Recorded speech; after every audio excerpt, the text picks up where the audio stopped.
Ukraine యుద్ధానికి ఇప్పట్లో end card పడే సూచనలు కనిపించడం లేదు.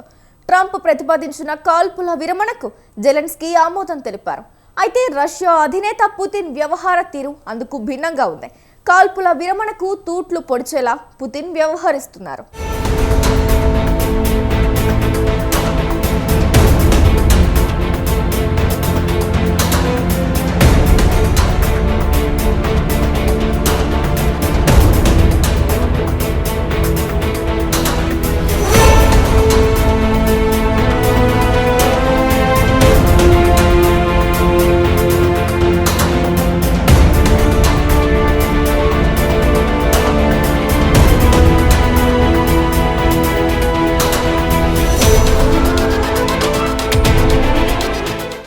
రష్యా ఉక్రెయిన్ యుద్ధాన్ని పరిసమాప్తం చేయడానికి అమెరికా అధ్యక్షుడు డొనాల్డ్ ట్రంప్ తీవ్ర ప్రయత్నాలు చేస్తున్నారు. ఇటీవల జెడ్డాలో ఇందుకు సంబంధించి ఒక కీలక సమావేశాన్ని కూడా ఏర్పాటు చేశారు. ఈ సమావేశంలోనే 30 రోజుల కాల్పుల విరమణ ప్రతిపాదన తెరమీదకొచ్చింది. యుద్ధానికి ఎప్పుడెప్పుడు ఎండ్ కార్డ్ వేద్దామా అని ఎదురుచూస్తున్న ఉక్రెయిన్ అధ్యక్షుడు జెలెన్స్కీ ఈ కాల్పుల విరమణ ప్రతిపాదనకు వెంటనే ఓకే చెప్పారు.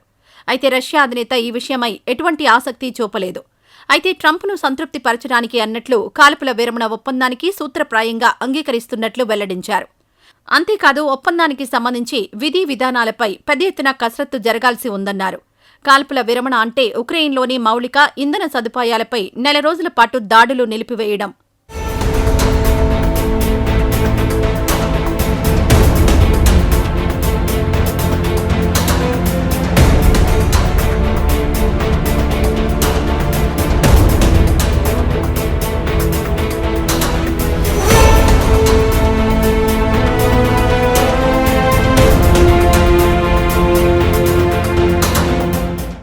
అయితే ఒకవైపు ఒప్పందానికి సూత్రప్రాయంగా అంగీకారం తెలియజేస్తున్నట్లు ప్రకటించిన పుతిన్ మరోవైపు ఒప్పందాన్ని తీసి గట్టుమీద పెట్టారు. ఉక్రెయిన్ భూభాగాలపై రష్యా సేనలు దాడులు చేసింది. అంతేకాదు పుతిన్ స్వయంగా యుద్ధ రంగంలో కనిపించారు. ఉక్రెయిన్ బలగాలతో పోరాటం చేస్తున్న రష్యా సైనికులకు సంపూర్ణ మద్దతు పలికారు. వారికి సంఘీభావంగా నిలిచారు. అంతేకాదు కర్స్క్ ప్రాంతాన్ని స్వాధీనం చేసుకున్న ఉక్రెయిన్ సైనికులు వెంటనే లొంగిపోవాలన్నారు. లేదంటే ప్రాణాలు దక్కవని పుతిన్ హెచ్చరించారు. దీంతో అసలు కాల్పుల విరమణ అమలవుతుందా అనే ప్రశ్న అప్పుడే తెరమీదకొచ్చింది.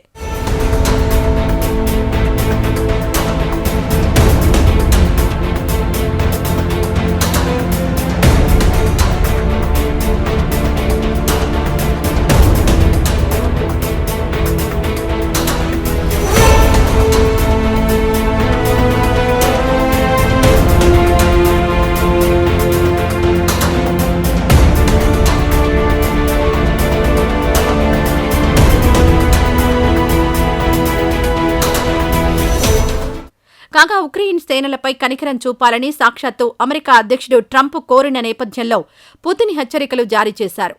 అయితే ట్రంప్ అభ్యర్థనను తాను అర్థం చేసుకోగలనన్నారు పుతిన్. అయితే కర్స్క్ ప్రాంతం విషయంలో రాజీ పడే ప్రసక్తే లేదన్నారు పుతిన్. కర్స్క్ ప్రాంతం నుంచి ఉక్రెయిన్ సైనికులు వెంటనే లొంగిపోవాలన్నారు.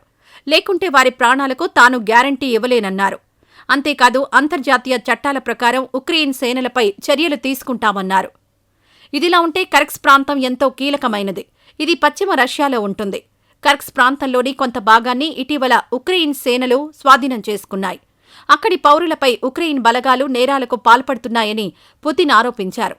అయితే పుతిన్ ఆరోపణలను ఉక్రెయిన్ సైన్యం ఖండించింది. పుతిన్ నిరాధార ఆరోపణలు చేస్తున్నారని ఎదురు దాడి చేస్తుంది. ఈ నేపథ్యంలో ఏదో ఒక వంకతో కాల్పుల విరమణ ప్రతిపాదనను వ్యతిరేకించడానికి పుతిన్ సన్నద్దమవుతున్నారని ఉక్రెయిన్ అధినేత జెలెన్స్కీ ఆరోపించారు. ఇందుకు కొనసాగింపుగా మరికొన్ని పరిణామాలు సంభవించాయి. అయితే ఏదో ఒక వంకతో ఉక్రెయిన్పై యుద్ధాన్ని కొనసాగించడానికి రష్యా అధినేత పుతిన్ ఆసక్తి చూపుతున్నట్లు తాజా పరిణామాలు వెల్లడిస్తున్నాయి. ఇందులో భాగంగా తాజాగా రష్యా భూభాగాల్లో నివసిస్తున్న ఉక్రెయిన్ జాతీయులను ఆయన హెచ్చరించారు.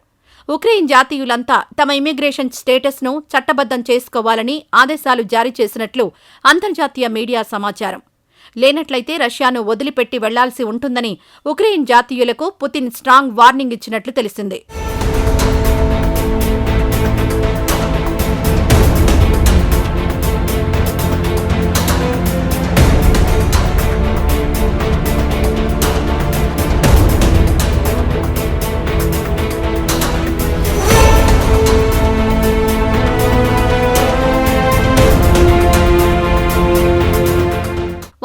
2022 ఫిబ్రవరి 24న ఉక్రెయిన్పై రష్యా తొలిసారి సైనిక దాడులు ప్రారంభించింది.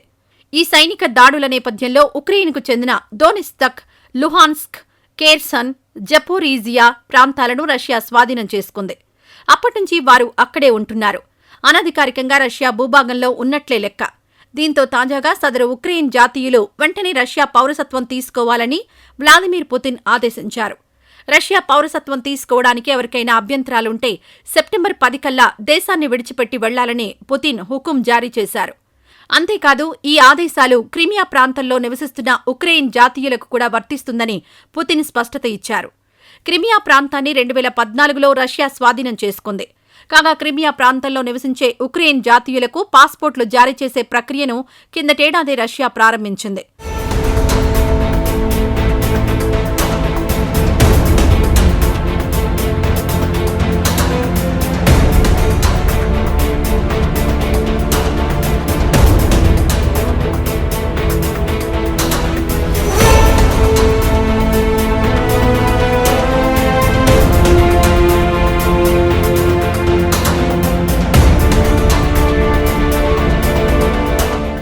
కాగా రష్యా చర్యను అప్పట్లోనే ఉక్రెయిన్ సహా అనేక దేశాలు ఖండించాయి. చట్టరీత్యా ఉక్రెయిన్ భూభాగాలైన వాటిని బలవంతంగా రష్యాలో కలిపేసుకోవడానికి వ్లాదిమిర్ పుతిన్ కుట్ర చేస్తున్నారని ఘాటు ఆరోపణలు చేశాయి. అయితే ఈ ఆరోపణలను పుతిన్ ఏమాత్రం ఖాతరు చేయలేదు. 3 ఏళ్లకు పైగా కొనసాగుతున్న యుద్ధంలో అటు రష్యా ఇటు ఉక్రెయిన్ తీవ్రంగా నష్టపోయాయి. లక్షల సంఖ్యలో ఉభయ దేశాలకు చెందిన సైనికులు మరణించారు. మొదట్లో ఇరు దేశాల మధ్య సాగిన మాటల యుద్ధం ఒక దశలో అణ్వస్త్ర యుద్ధం వస్తుందా అనే భయాందోళనకు దారితీస్తుంది. ఇక్కడ ఒక విషయం ప్రస్తావించుకుని తీరాలి. రష్యా ఉక్రెయిన్ యుద్ధం పరిసమాప్తి చేసే ప్రక్రియలో యూరోపియన్ దేశాలను ట్రంప్ దూరం పెట్టారు.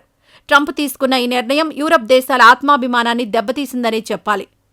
ఇదిలా ఉంటే రష్యా ఉక్రెయిన్ యుద్ధం కారణంగా దాదాపుగా ప్రపంచ దేశాలన్నీ రెండుగా చీలిపోయాయి. అమెరికా కనుసన్నల్లో నడిచే పశ్చిమ దేశాలన్నీ ఉక్రెయిన్కు అండగా నిలిచాయి. అంతేకాదు రష్యాపై అనేక యూరోపియన్ దేశాలు ఆంక్షలు విధించాయి. కాగా రష్యా వైపు ఉత్తర కొరియా, చైనా వంటి అతి కొద్ది దేశాలు మాత్రమే నిలిచాయి. ఇదిలా ఉంటే ఈ యుద్ధం కారణంగా అనేక దేశాల ఆర్థిక వ్యవస్థలు కుదేలయ్యాయి. ఈ పరిస్థితుల్లో ఇప్పటికైనా యుద్ధం ముగియాలని ప్రపంచ దేశాలు కోరుతున్నాయి.